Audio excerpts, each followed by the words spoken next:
Hi, this is Usha. Welcome to Rathod's IAS classes. Today in this lecture, we are going to see current affairs of 13th August 2021. In this lecture, we are going to discuss 9 topics which are very much relevant to UPSC. So let's get started with our discussion. First, let us try to see which are the topics we are going to discuss in this lecture. So first topic we are going to talk about is retail inflation. So if you see in your static syllabus of economy, so you will directly see this word, that is inflation. So this topic, it is very much important from our economy point of view. So why this retail inflation is in news? So since coronavirus which entered into our life, so from that time onwards we are seeing there is rising of inflation, and for the first time we saw there is dip in inflation which is under control, that is between 2 to 6% of target. So because of this, we need to focus on this article and we need to know what are the reasons behind decreasing of inflation. And next one is Kabul power sharing. So this article which is related to Afghanistan, right? So in Afghanistan, we already know that US troops are mainly withdrawing and majority of US troops have been withdrawn from Afghanistan. So what happened now? There is increasing of violence. So many major cities have under control of Taliban now. So now Kabul, which has come up with power sharing with Taliban. So this is one important development we can say regarding this Afghanistan issue. So this topic will be important from international relations, which comes under our GS paper too. And next one is ISRO's. ISRO's EOS, Earth Observation Satellite 3, which had been failed, okay, which mainly failed in third stage. So in this context, this article will be important from science and technology. So here we need to focus on what is the significance of this EOS 3. And next topic here is elephants and tiger census. So till now we have elephant census and tiger census separately. So tiger census will be done once in every 4 years and elephant census will be done in once in every 5 years. Now we are going to have this combination of this tiger census and elephant census. So this article will be important from environment and ecology, which comes under GS paper 3. And next article is India-Saudi Arabia exercise. So this article is very important and I am going to come up with a new insights regarding this topic. Okay, and the name of this exercise is Al Mahad Al Hind.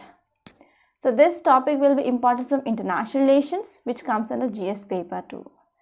And next topic is Pakistan test fired ballistic missile. So name of that ballistic missile is Ghaznavi.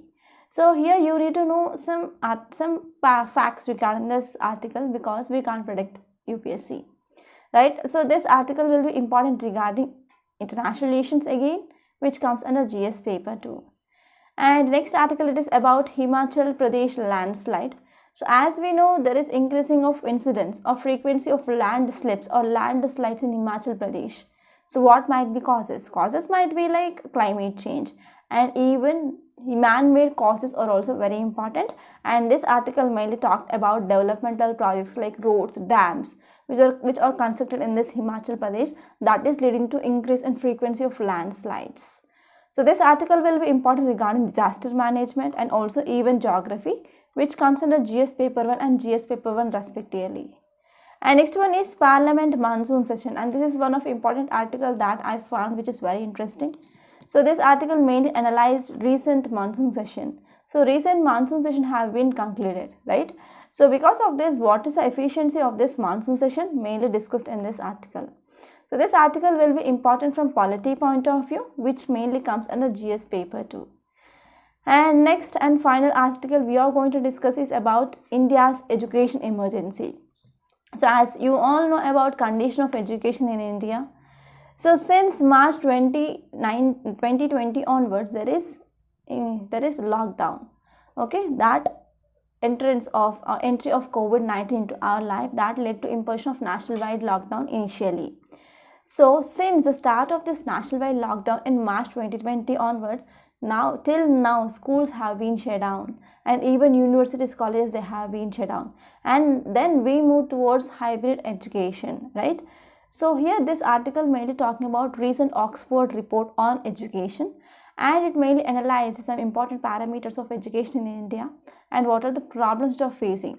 And this article also set like way forward what can be done. So this article will be important from education, and education is one of important and favorite topic of UPSC also. So from this topic you can expect a mains question for sure this year. So now let us try to have a detailed discussion on all these topics one by one. So first let us see first topic. Title says retail inflation eases to 5.6. So first you need to know what is the target. Okay, so target of inflation is 2 to 6%, that is 4 plus or minus 2%. So here it is now 5.6, that is within limits. So first you need to understand what is meaning of inflation. So inflation means, in normal terms I can say like, so there is increase in the price of goods and services in market. So this condition is called as inflation. So here first let us try to see context why it is in use and what are the reasons for easing of retail inflation. So this topic will be important from our economy point of view, which comes under GS paper 3. So if you see context, it mainly says that retail inflation cooled slightly to 5.6% in month of July. So in month of July, retail inflation is 5.6%. And this retail inflation, which is mainly slipping below central bank's upper tolerance, that is 6%. So here we need to maintain inflation between 2 to 6, that is 4 plus or minus 2%. So now it is 5.6%, that is within the limits, right? So it is the same for the first time in 3 months we are seeing inflation which is seen within limits. So if you're talking about some more details which are given in this topic, it mainly says that food prices at consumer level played a substantive role in moderating pace of price rise. So food prices at consumer level. So retail means nothing but consumers. So consumers, they are going to retail shops and they are going to get their goods there.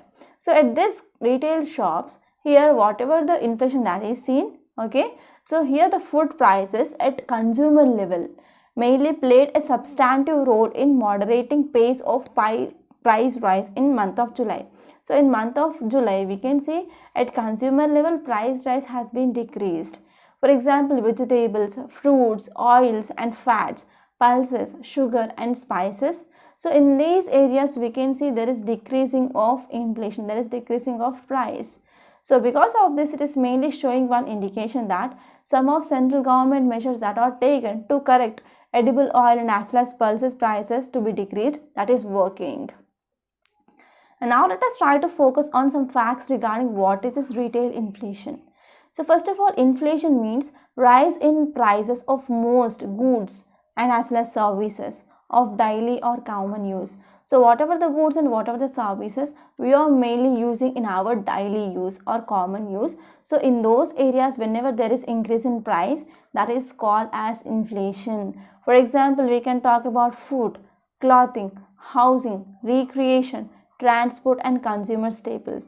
So in food, clothing, housing, recreation, transport and consumer staples, whenever there is increasing of price rise, then that condition is called as inflation. So if you're talking about inflation measures, so this inflation mainly measures average price change in basket of commodities and services over time. So over time, whenever there is change in average price of basket of commodities and services. And this inflation is also one of important indicator or indicative of decrease in purchasing power of unit of country's currency. So why I am saying it is decreasing of purchasing power? Because for example, I can give you an example. For example, just I have 100 rupees in my hands. Okay. So if I have 100 rupees, I will go to market, right? And I will buy 1 dozen of eggs. For example, let us take dozen of eggs rupees is 50 rupees. For 12 eggs, I need to pay 50 rupees, right? So for example, if I have 100 rupees in my hand, I will go to market and I will buy 2 dozens of eggs for 100 rupees. So if there is increase in price of eggs, okay, so if there is increase in price of eggs, for example, rupees 100 per 12 eggs, then if I have saved 100 rupees in my hand, now I can get only 1 dozen of eggs. So if I want to buy 2 dozen of eggs, I used to buy earlier, means I need rupees 200, but I am having only 100 rupees in my hand. That means I can purchase only 1 dozen of eggs but not 2 dozens of eggs. So because of this, I can say it decreased. So because of this inflation, that decreased purchasing power, okay, purchasing power of unit of currency, country's currency here. So because of this, I will go and I will demand only 1 dozen of X but not 2 dozen of X, such that it will also decrease economic growth. So this is the one important thing that you need to understand. And next one is, many economists, they mainly say that moderate level of inflation which is very much required in economy. So whenever there is moderate rate of inflation, so this mainly ensures the production is promoted. And if you're talking about this inflation, who will measure this inflation? So inflation mainly measured by NSO, which mainly comes under Ministry of Statistics and Program Implementation, that is MOSPI. So now let us try to talk about what is this consumer price index. So this consumer price index mainly measures price change from perspective of retail buyer. So from perspective of retail buyer, whenever we are mainly measuring price change, that is called as consumer price. So this consumer price index calculates differences between price of commodities in services. For example, I can talk about food, education, medical care, and as well as electronics. So in this commodities and services, whenever the prices is changing, so this index mainly calculates differences. So if you're talking about this consumer price index, we are having 4 types. First one is consumer price index for industrial workers. Second one is consumer price index for agriculture laborers. And third one is consumer price index for rural laborers. And next one is consumer price index rural or urban combined. Okay, and 1, 2, 3. So these are mainly compiled by Labor Bureau in Ministry, that mainly comes under Ministry of Labor and Employment. So here this is one important prelims fact, that is here consumer price index for industrial workers, agricultural laborers and rural laborers, they will be compiled by Labor Bureau and it mainly comes under Ministry of Labor and Employment. And next one is CPI, that is Consumer Price Index Rural or Urban Combined, which mainly compiled by NSO, which comes under MOSPI. And base year to calculate this consumer price index is 2012. So these are some important things that you need to remember regarding this topic. And now let us move on to next topic. Here title says Kabul offers a share power. So this article, I can say it is one of development in Afghanistan. So this will helps to end violence in Afghanistan. So this article will be important from international relations point of view, which mainly comes under GS paper 2. As you all know about background regarding this Afghanistan, right? So we are not going to focus on background now. So now let us try to see what is the development that is seen in Afghanistan. So if you are talking here, so this article mainly talking about Afghanistan government negotiations. So if you see context, it mainly says that Afghanistan government negotiators in Qatar, they have offered the Taliban a power sharing deal. So now Afghanistan government negotiators in Afghanistan, they offered Taliban a power sharing deal. So in this power sharing deal with Taliban, so in return, mainly here Afghanistan negotiators feel that they need to end fighting. So Afghanistan mainly says that we are going to have a power sharing with Taliban. So this is a thing mainly said by negotiators in Qatar. So Afghanistan government in return, it is mainly expecting to end fighting in Afghanistan. So if you're talking about some details, it mainly says that government has submitted a proposal to Qatar as a mediator.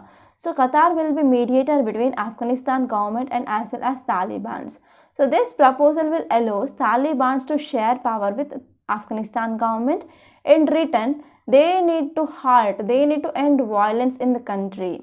So if you're talking about some background which is given here, it mainly says that Taliban seized a strategic city which is mainly located just 150 kilometers from Kabul, and Taliban mainly claimed that they captured Herat.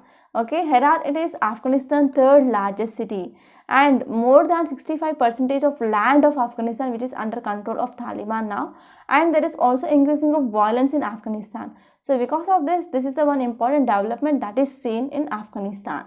So now let us try to see next article. Title says GSLV F-10 satellite launch fails.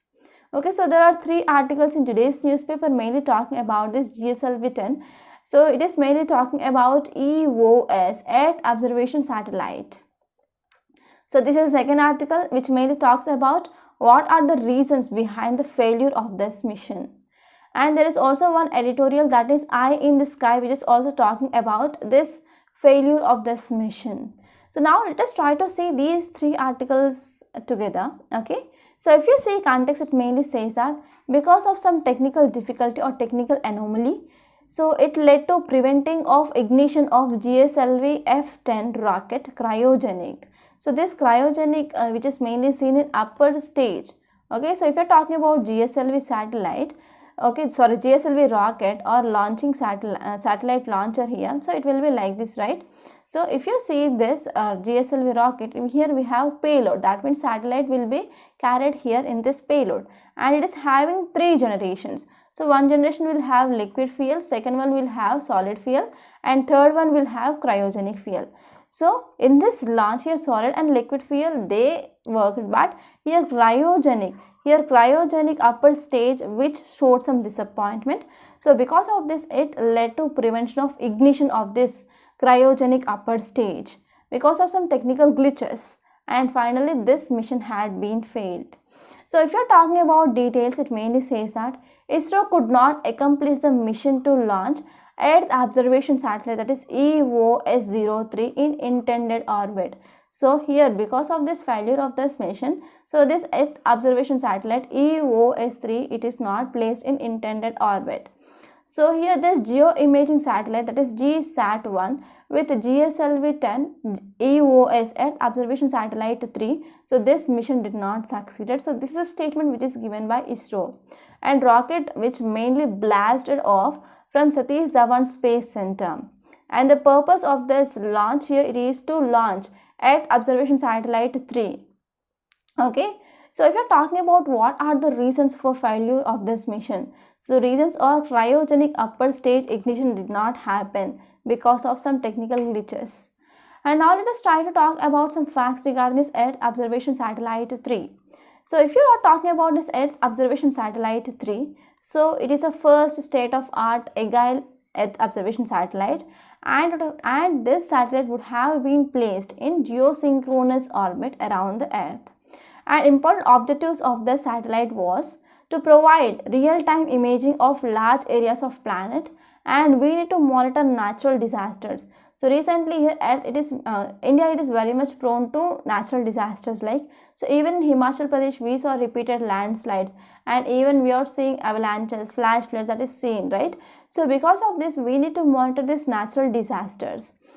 So here, to monitor natural disasters and to provide warning for natural disasters, to observe cyclones, cloudburst, thunder clouds, etc. So this satellite was very useful, but this mission was being failed.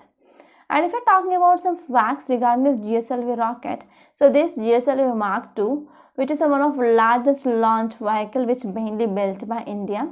So it mainly expands to geosynchronous satellite launch vehicle, and it can carry a payload of 2500 kg, and it mainly, if it is taking any satellite, first it will be transferred into or launched into transfer orbit.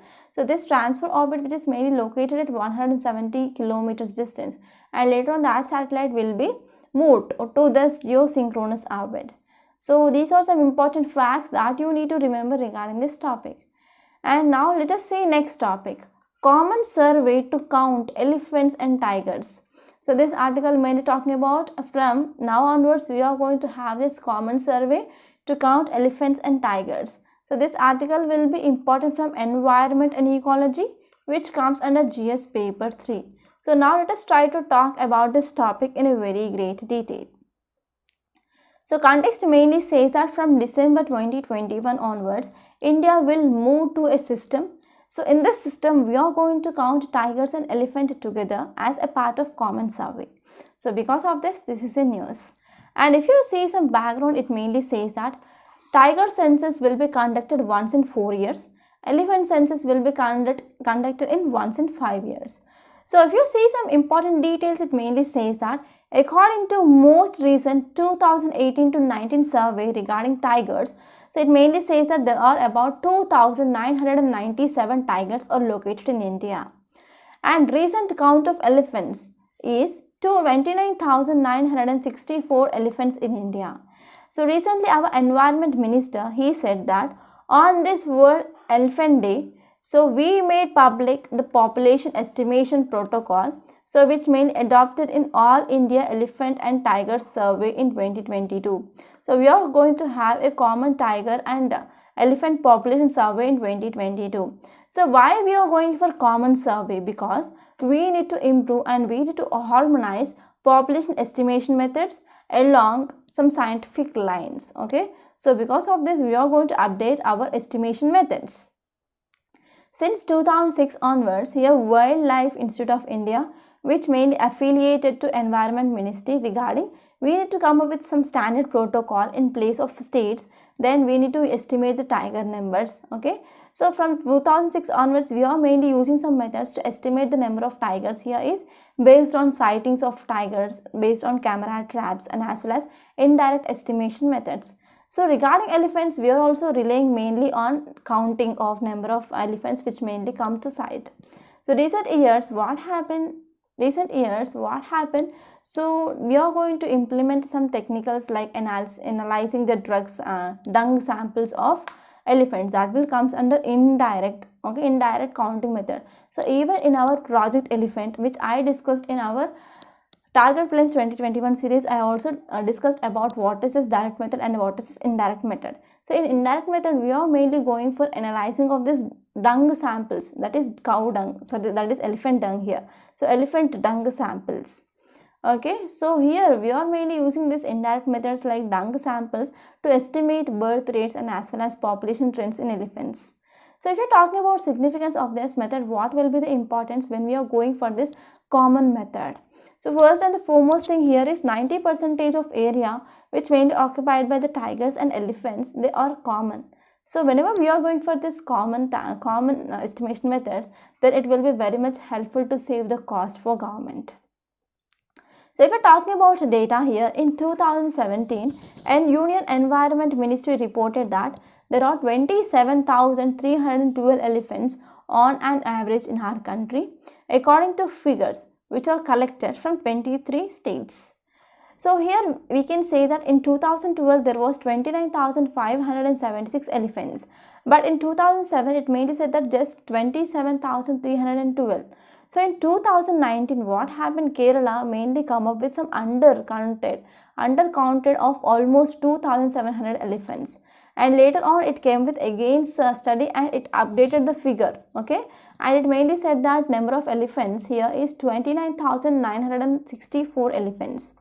So why, what is the change here? Because earlier this Kerala mainly relied on direct counting method of elephants, and later on it switched to indirect counting method and it went for dung sample collection, and it mainly went for analysis of this dung sample, and finally it came up with the count, and it said that it went for undercounting of almost 2,700 elephants. So if you're talking about some facts which are given in this article, it mainly says that Asian elephants, they are listed in endangered list of IUCN Red List. And more than 60% of world's elephant population is in India. So these are some important things that you need to remember regarding this topic. And now let us try to see next topic. Title says India, Saudi Arabia began naval exercise. So name of that naval exercise is Al Mahad Al Hind exercise. So this article will be important from international relations point of view, which mainly comes under GS paper 2. So now let us try to see this topic in a very great detail. So I did some research regarding this topic especially, and to bring a good new insights into this topic. So if you see context, it mainly says that the maiden bilateral naval exercise between India and Saudi Arabia that held. So name of that exercise is Al Mahad Al Hind exercise. So if you see details, it mainly says that the sea phase of this exercise that had been begun. So Indian Navy visit to Kingdom of Saudi Arabia happened, and because of this, here if you're talking about one important fact I want to say here is, so in this exercise Indian warship Indian warship mainly arrived towards Saudi Arabia. So name of that Indian warship is INS Kochi. Okay, so INS Kochi, it is taking part in this first ever naval exercise between India and Saudi Arabia. So this exercise mainly includes a number of maneuvers regarding shore and as well as sea-based exercises. And if you talk about India-Saudi Arabia relations, so India and Saudi Arabia, they are very much good. We are having good relationship regarding energy security. As we all know, India, it is mainly importing crude oil from West Asian countries. So here majority of oil which is also important from Saudi Arabia. So why here Saudi Arabia mainly shifted or came up to improve defense ties with India? Because so here oil tap, it is going to run out soon in Saudi Arabia. So Saudi Arabia, it want to diversify its economy. As of now, here West Asia's economy mainly depend upon this oil. So now the Saudi Arabian countries, they are mainly moving or diverting, they all want to divert their economy. Because as you all know, mainly we are facing climate change.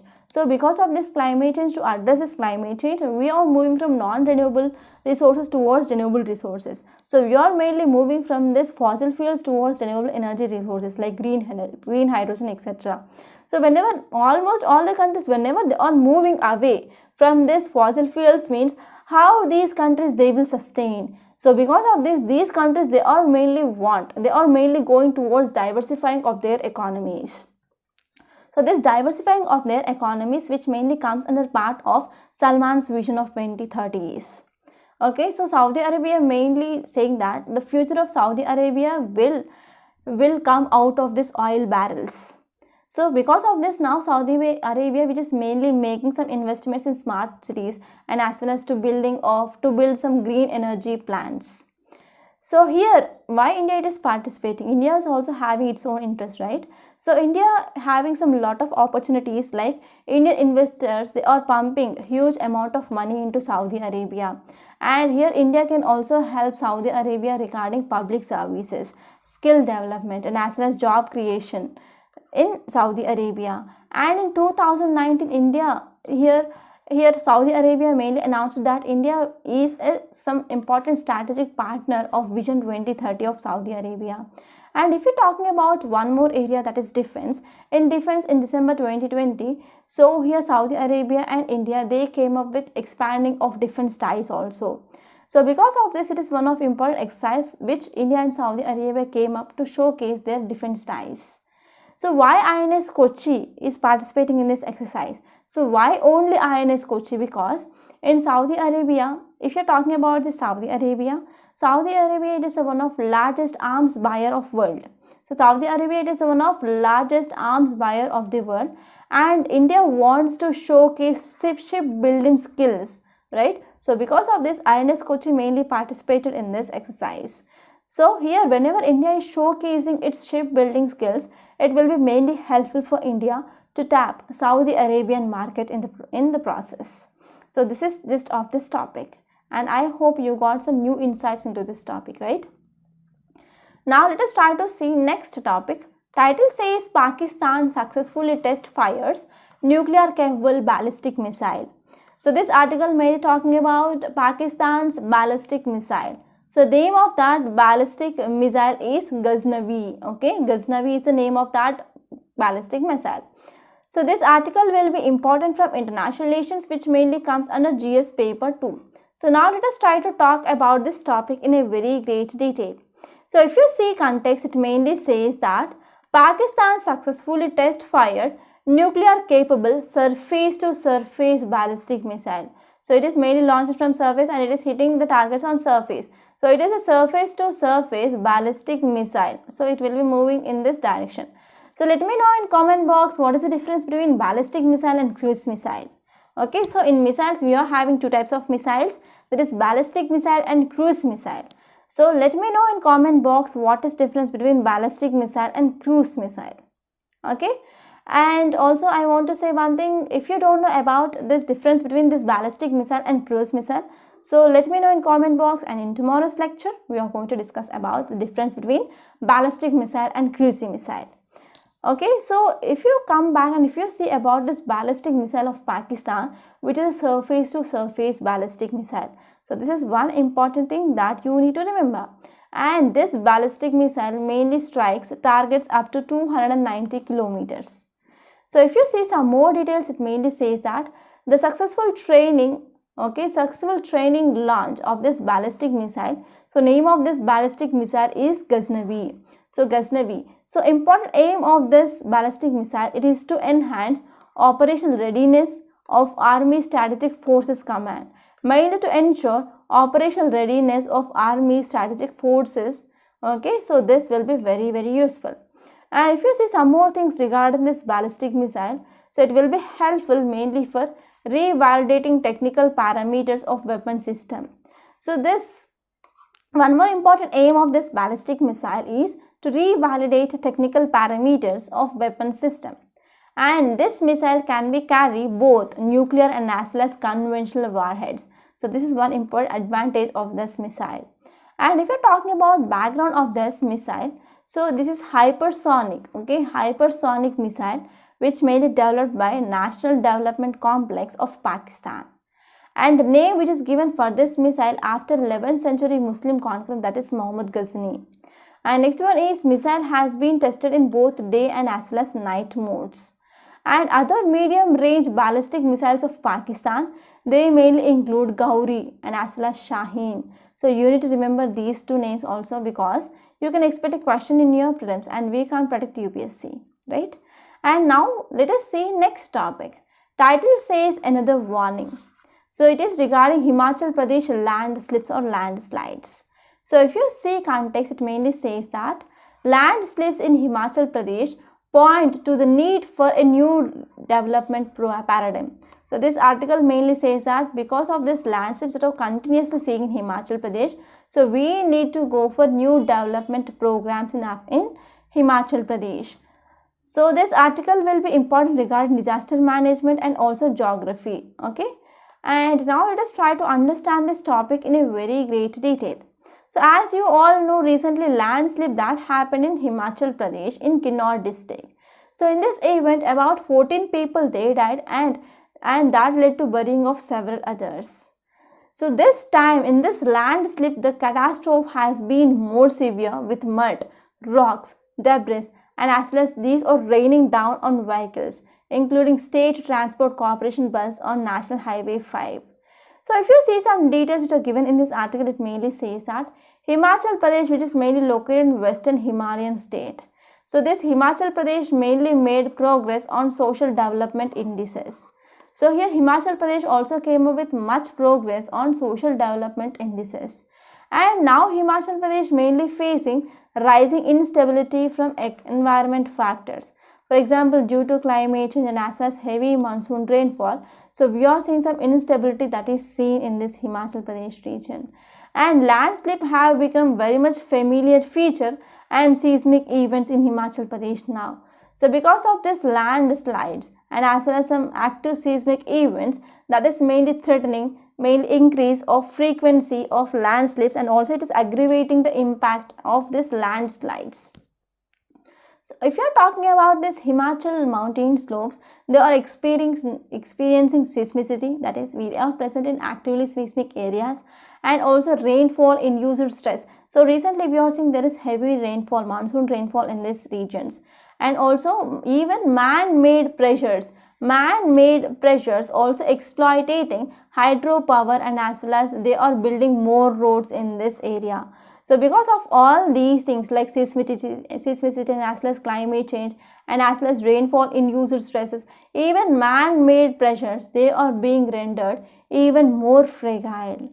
And in Himachal Pradesh region, there is high risk zone for landslip that is seen.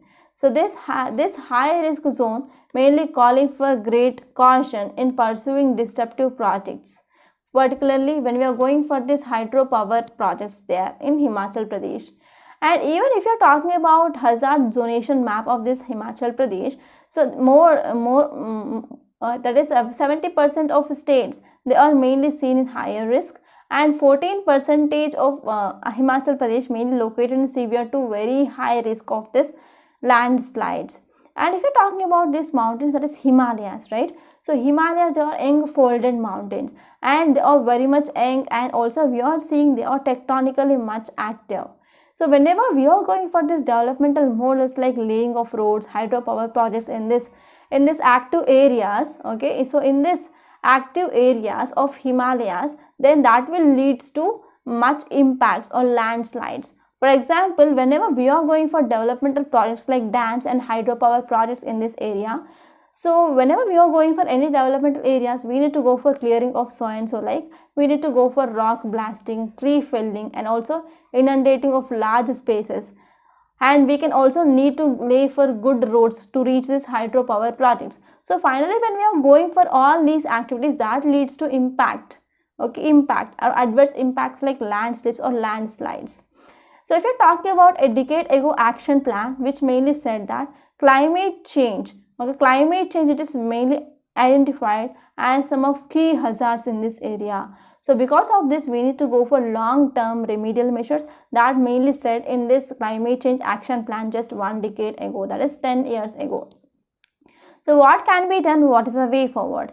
Your way forward is, it is a time for an update, okay, beyond disaster management. It is not just disaster management, but we need to go beyond this. So we need to get wide support from local communities for sustainable tourism in this area. So we need to go for expansion of farm-based economy. So in these slopes of these hills and mountains, we need to go for growing of apples, such that what happen, we can go for vegetative cover that can be increased, that will reduce landslide incidents or frequency of landslides in this region. So this is gist of this topic. And now let us see next topic. Title says Parliament is abdicating its oversight rule. So this article is one of most important article, and I find this article, it is a very much interesting, and this article will be important from polity point of view, which mainly comes under GS paper 2, right? So if you see central theme, it mainly says that the monsoon session which has ended is another example of Parliament being quite ineffective in all its function, okay? So here central theme mainly says that monsoon session which has ended is another example, okay? Monsoon session has ended, it is another example of Parliament, okay? Parliament is ineffective. So this article mainly says that now recently Parliament session, that is monsoon session, has been concluded. So it is mainly ineffective, and author K gave some examples why it is ineffective. So this article will give some analysis regarding this monsoon session that ended recently. And this topic will be very important from your mains point of view. So now let us try to discuss this topic. So context mainly says that monsoon session of Parliament concluded. And this monsoon session, which is a disappointment in several ways. So why? Because from last 4 straight sessions, so these sessions mainly ended ahead of original schedule, right? So original schedule before that, only these sessions, they have been ended. But in 2020, we also cancelled winter session because of COVID-19 pandemic. So here, because of this sessions mainly ended before this original schedule, so many important areas, they had to be discussed. For example, COVID-19 response strategy and Chinese incursions into Ladakh, and even economic situation of our country, farmers' problems regarding this loss, and rising prices of many essential items, they have been not discussed due to Pegasus issue, okay? So due to this Pegasus, parliamentarians, they boycotted and they did some riots, or we can say that properly sessions had not been conducted. So now let us try to see what are the problems which mainly shows inefficiency of parliamentary session. So first one is there is shrinking of working time. So now it is what happened, whatever the time which is given for debate and as well as discussion, so these time which is allocated for debate and discussion, that have been frequently disrupted, okay? So government and opposition, they could not agree on topics they need to be debated in this session. So because of this, there is decreasing or shrinking of working time that is seen in this monsoon session. So Lok Sabha mainly worked for just 19% of originally scheduled time, and in Rajya Sabha it went for 26%. And second problem is there is no scrutiny that is seen in this monsoon session. So here none of the bill was referred to parliamentary committee for examination, because these parliamentary committees, they will provide forum of parliamentarians that will help to engage with experts, stakeholders, government officials, etc., to understand what will be the implication of this bill. But none of the bills, they have referred to this parliamentary session or parliamentary committee for examination. And next one is some of the crucial bills mainly passed, like Constitution amended to allow states to identify backward classes list for reservations. So we discussed about that. And next one is here Constitution amendment regarding National Commission for Backward Classes that gave constitutional status from statutory status.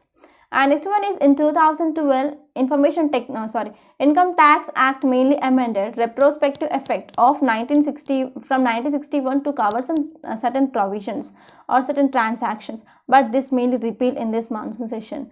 And even Deposit Insurance and Credit Guarantee Corporation, which also have some changes in come up with amendments regarding to increase insurance cover from 1 lakh rupees to 5 lakh rupees. We also discussed about this. And next one is government also came up with the Tribunals Reform Bill passed, which mainly replaces ordinance. So these are some important crucial bills mainly passed. So what is the way ahead? Okay, what is the way forward? Parliament appears mainly to be quite ineffective in all its functions, right? For example, we are having different organs of state like executive, legislature and judiciary. So legislature is there, executive is there and judiciary is there, and we are also seeing there is separation of powers. Okay, so separation of powers, that is seen even in our DPSP in Article 50 of Indian Constitution. So here legislature is present mainly to keep check on executive power. But in this session, government, whatever the bill which is mainly introduced, right? So everything has been passed here without any debate, without any scrutiny by committees. So even question hour hardly worked in this monsoon session. So because of this, we need to focus on this parliamentary sessions, and parliamentarians, they need to work towards greater public concern and also here we can say like a large supplementary budget was also passed, which less than 10 minutes without even one member speaking about that. So whatever the number of bills that are passed, they are mainly passed without proper debate and discussion, and they are passed within a short span of time. So this is some important concern here. So this is why, because of this, we can say efficiency of this parliamentary session has been decreased. So this is just of this topic. And now let us move on to next topic. Before saying this topic, I want to make a small announcement. So if you want to clear UPSC 2022, we came up with one important, excellent and highly economical course, that is Current Affairs package along with mains answer writing practice. So how this course will be useful to clear UPSC 2022? So one important thing I want to say is, before entering into examination hall, you need to know at least 1.5 years current affairs. And here why you need to focus on this current affairs? Because in prelims, in mains and even in interview, you can get questions from this current affairs. To answer those questions, you need to master current affairs. And next one is, many students, they are ignoring mains answer writing practice. So why they are ignoring? Because they might be thinking like, after completing NCERTs, I am going to start answer writing. Or after completing some basic standard books, I want to go into start this. And some people may think like, first I will complete static syllabus and then I will sit and I will practice mains questions. But this approach will not at all work, because as you all know, syllabus for this UPSC is much vast. To complete this syllabus within the time frame, it is impossible, and even you are not going to complete entire syllabus, everything before your exam, before one day of your exam also. So I highly recommend you that you need to practice at least one question per a day whenever you started your preparation. Then only you can improve your answer writing skills. And in this course, we are mainly going for improving our mains answer writing, and as well as there is essay writing practice on every Sunday. And next one is, if you join this, we also conduct prelims test on every Sunday and we give you video explanation part. So in this way, this course, which is mainly designed as per demand of UPSC. So finally, I want to say one thing. Please don't take this course as a choice. Try to join this course as soon as possible and achieve your dream of clearing UPSC. So the details of this course, which is given in description box, so please visit that once. And if you want to talk to me directly, you can call to this number 8074765513. Okay. And now let's come back and let us say next topic. Title says squaring up to India's education emergency. So this article mainly focusing on India's education emergency. So now let us try to talk about this article in a very great detail. So this article will be important from education, which comes in a GS paper too. And this type of questions you can expect in your mains. Okay. So context says that due to COVID-19, India enforced among most strictest and most generalized and also continuous school and university lockdown or university closed down. So what happened since March 2020 onwards, schools, universities have been shut down. So because of this shutdown of schools and universities, which is mainly creating a process that largest education emergency that is created in the world. So not only in India but also in the same situation that is seen in Brazil, Vietnam and as well as Uruguay, etc.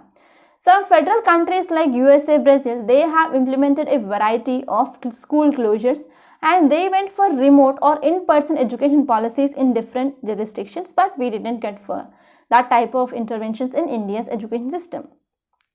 So recently Oxford came up with one index. Title of that index is the Global Stringency Index. So the Global Stringency Index, which mainly came up by Oxford. So it mainly says that government response tracker. So this index mainly regarding to this government response tracker. So in this index, it mainly tracked the closure of education institutions across all the countries. So if you're talking about India, so till July 2021, it was 503 days since we are seeing the close down of schools. So if you're talking about school strategy, many schools, they went for hybrid schooling models, they went for online, okay, in-person plus remote learning. So here in this school education system, I can say one example like, so schools asked parents to get phone for their children and they created a WhatsApp group. In that WhatsApp group, they started sharing question papers. They started sharing whatever the things that need to be done. And even they are conducting some online classes through Zoom. By March 2021, about 51 countries, they resumed in-person school education and another 90 countries, including many in Africa, they went for multiple modalities. So they are going for some remote or online education sometimes. But if you're talking about as per India's experience, so during these hundreds of days of almost continuous lockout, so youngest and poorest among Indian citizens, for example, Dalits, tribals and others, and the students who are lacking devices and electricity, they are struggling to go through their online services. So even we studied, I think 3 months back or 2 months back, students are going up and down the hills mainly to find signal to attend online classes, right? So because of this thing, so already there are many inequalities that is seen in education. So still education inequalities are increasing in India.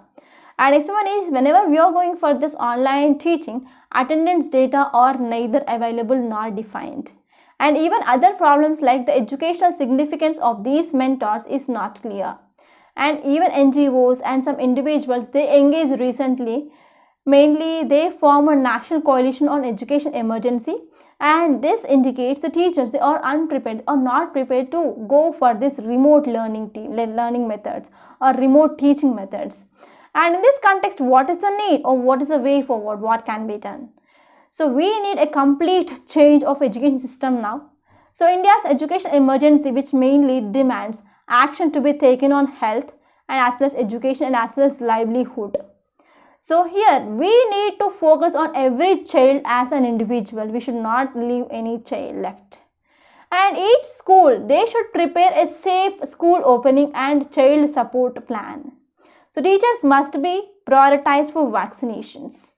And also in education, and also we need to come up with education emergency room. And here this room should be set up in each and every district. And this room that need to coordinate and as well as implement and that need to monitor local plans.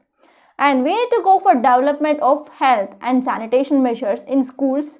And we need to come up with essential protocols for public transportation whenever schools are reopened. And we need to encourage the children who are not engaged with the schools over last 1 year, and we need to encourage them to come back to schools. And government need to develop some tools to help teachers to make quick diagnosis of students' learning gap. So based on that gap, we need to go for conducting of bridge classes. And we need to train teacher to use this, that is a learning gap methods, to guide to support children's recovery. And next one is we can also offer some additional classes or activities like bridge courses to build that gap. And next one is here we need to implement school health and as well as nutrition also. And here we need to develop tools to accompany the education trajectory of each and every student. And technology that need to be deployed safely for such purposes, and we can easily identify bridging gaps and as well as we need to respond to children's need. So this is the way forward which mainly suggested in this article. So these are some important articles which appear in today's Hindus newspaper. I hope you enjoyed this lecture. Please subscribe to my channel and don't forget to like, share and comment my videos. And don't forget to enroll to this current affairs package. Thank you so much.